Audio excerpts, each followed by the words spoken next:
शहीदों की चिताओं पर लगेंगे हर बरस मेले, वतन पे मरने वालों का बस यही बाकी निशा होगा। भारत माता की।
इंस्पेक्टर आशीष शर्मा को आज भावभीनी श्रद्धांजलि अर्पित की जा रही है।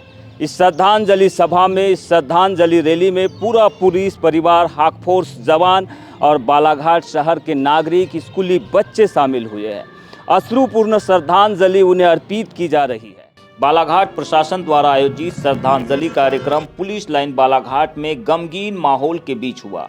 इससे पहले अंबेडकर चौक में जैसे ही आशीष शर्मा का पार्थिव शरीर पहुंचा, पूरा चौक आशीष शर्मा अमर रहे और भारत माता की जय के नारों से गूंज उठा। इस दौरान हर किसी की आंख नम थी और चेहरा गर्व और दुख से संतप्त था। इस श्रद्धांजलि कार्यक्रम में जिला पुलिस बल, हाक फोर्स बल और अन्य सुरक्षा बल के हजारों जवान सहित पुलिस प्रशासन के अधिकारी भी शामिल हुए।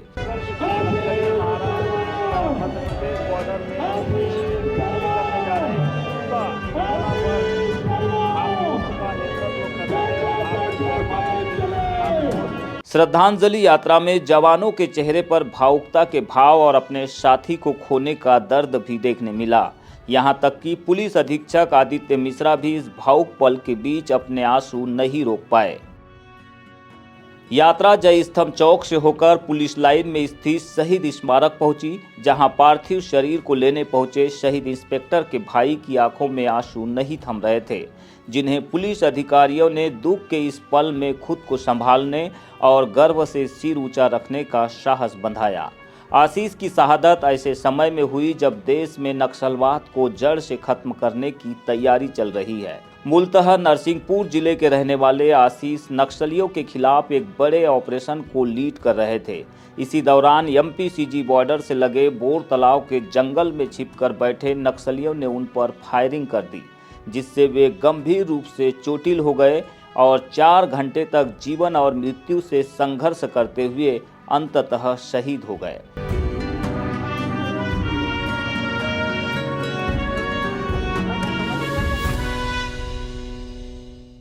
शहीद के पार्थिव शरीर को आज बालाघाट लाया गया, जहां पुलिस लाइन में राजकीय सम्मान के साथ उन्हें गार्ड ऑफ ऑनर भी दिया गया। इस दौरान नक्सल डीजी पंकज श्रीवास्तव, पुलिस महानिरीक्षक संजय कुमार सिंह, एसपी आदित्य मिश्रा और जनप्रतिनिधियों में पीएचई मंत्री सहित विधायकों ने भी श्रद्धांजलि अर्पित की। इसके बाद पार्थिव शरीर को शहीद के पैतृक गांव के लिए रवाना किया गया।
साइड हो जाइए उधर से इधर इधर माता की जय।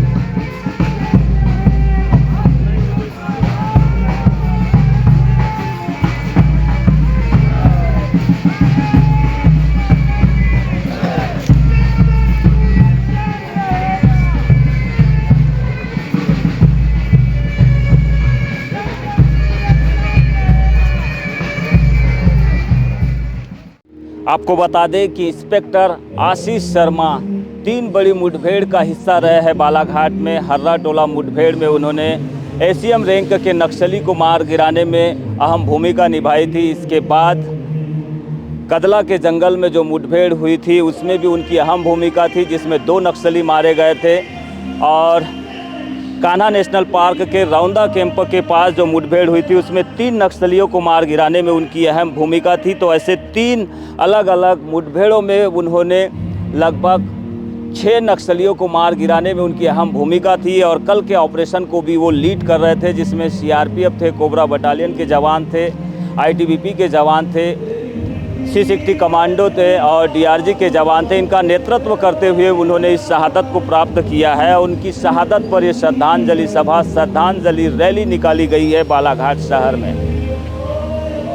2 बार वीरता पुरस्कार से सम्मानित रहे हैं और 1 बार आउट ऑफ टर्न प्रमोशन से भी उन्हें तत्कालीन मुख्यमंत्री शिवराज सिंह चौहान के द्वारा सम्मानित किया गया है। उप निरीक्षक से वो निरीक्षक बन चुके थे, हाक फोर्स के इंस्पेक्टर पद पर थे और हाक फोर्स के साथ दूसरे जवानों की टुकड़ियों को लीड कर रहे थे। इसी दौरान ये हादसा हुआ और इस हादसे में नक्सलियों की गोली लगने से वो शहीद हो गए।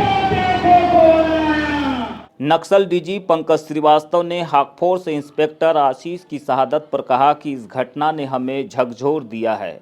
उनकी शहादत और समर्पण को कभी भुलाया नहीं जा सकेगा।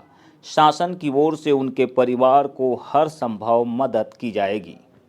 ये हमारा बहुत ही बहादुर निरीक्षक थे। इनको अपनी बहादुरी के लिए ही जो है समय पूर्व पदोन्नति मिली थी, सब इंस्पेक्टर से इंस्पेक्टर बने थे। और फरवरी के महीने में अभी लेटेस्ट जब हमने एक ऑपरेशन किया था उसमें 4 नक्सलियों को मारने में स्वर्गीय आशीष शर्मा की बिल्कुल अग्रिम भूमिका थी। और कल भी बहुत ही स्पेसिफिक पर जो है सूचना पे हमारी पार्टियां इस बार राजनांदगांव में बोर तालाब थाने के और उससे करीब 6 किलोमीटर दूर इंटीरियर में ऑपरेशन करने गई थी। साथ में राजनांदगांव की टीम्स थी गोंदिया की। वहाँ पर सवेरे गोलीबारी जब हुई है, उस गोलीबारी में इनको छुप करके किसी नक्सली ने जो है गोलियां चलाई हैं और ये दूसरे नक्सलियों के ऊपर गोलीबारी कर रहे थे और इनकी गोलीबारी में कुछ लोग घायल भी हुए हैं। लेकिन दूसरी तरफ से इन पे गोली आई और उससे जो है इसको गंभीर घाव हुए इनके पेट में, इनके जांघ में और बाजू में।